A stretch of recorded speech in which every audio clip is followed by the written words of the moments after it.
Previously on Comics Online. This one's for you, Morph. Ah!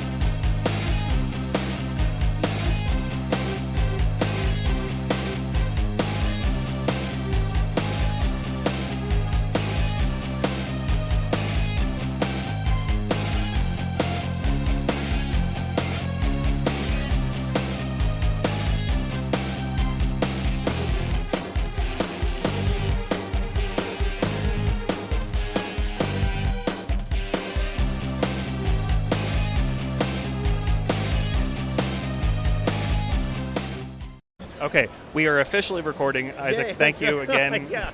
So sorry. No, that's okay. Technology sucks. Yeah. So if anyone knows that, Bishop knows that. Yes. Technology is a little hard. Technology's weird, But yeah. no, we're so thrilled to be spending some time with you at C2E2. Thank you again. Yeah. Let's start off with celebrating Bishop and X-Men 97. Okay. Congratulations. The first season of X-Men 97 was just absolutely amazing. Yeah.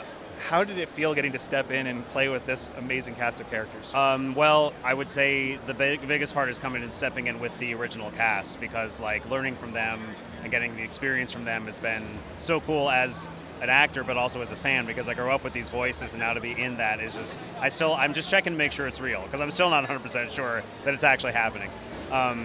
But also to be in a place where there are so many people that are resonating with the show on so many levels. Like the premiere that happened in Hollywood was us and 1,000 other people dressed as X-Men screaming at the screen when the theme music started. And I was like, it's the best Saturday morning cartoon moment ever. Like they were giving out cereal that day, and like, I think it was some like pizza bites or something like that, or some 90s food that they were giving. So it was like such a cool, nostalgic, but like fulfilling end to a really long time, because I was recording it for like 2 years or something like that. And also I'm glad that people received it well, because I was coming in as the next Bishop after Philip Aiken from the 92 version.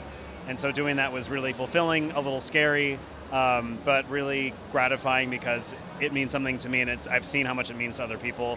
And also I have friends and family that are really enjoying it, and that's the most important opinion. So they liked it, and I'm like, okay, I've done my job, so it's been great. Well, yeah. I was telling Adrian when we were speaking earlier that I got up every single week to watch the episodes before work. I felt like a kid again. Yeah. I know I'm not the only one as an adult doing Not this, at all. but Not at all.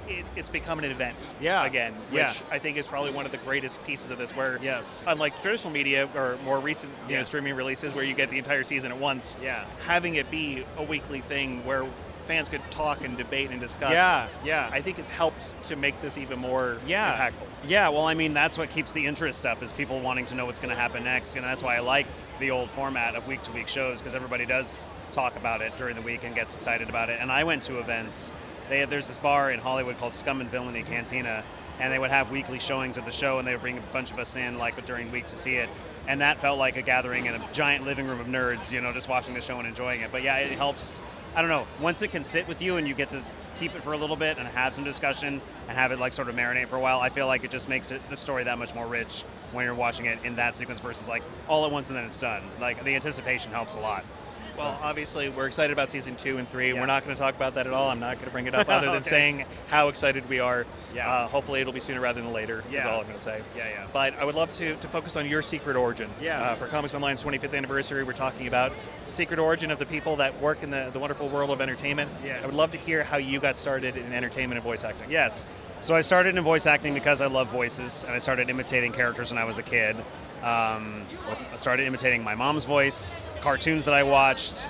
I don't know if there was people that I heard that I imitated, but just any kind of sound around me was fascinating. I play piano, and I'm a singer, and I love music, and I loved imitating the things that were around for whatever reason. It just fascinated me. And so once I figured out that I would be able to do that for a job, I was like, oh, I'm in 100%. And so I started taking classes in college and got my degree in theater, and I did shows in school, and I performed at Universal Studios Hollywood and Disneyland for several years, and that really got my performance up as an actor and my confidence and my understanding of how to work with people.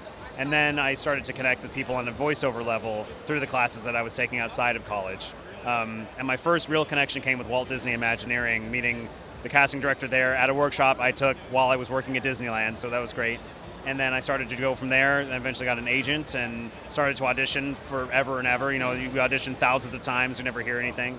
But eventually I got to a point where I started to work, and now I consider myself a full-time voice actor only for the last like 3 or 4 years, but that moment of deciding to do it was 17 years ago. So it's been a long journey, but I'm happy that I'm here, and I'm so lucky I get to do it in this way.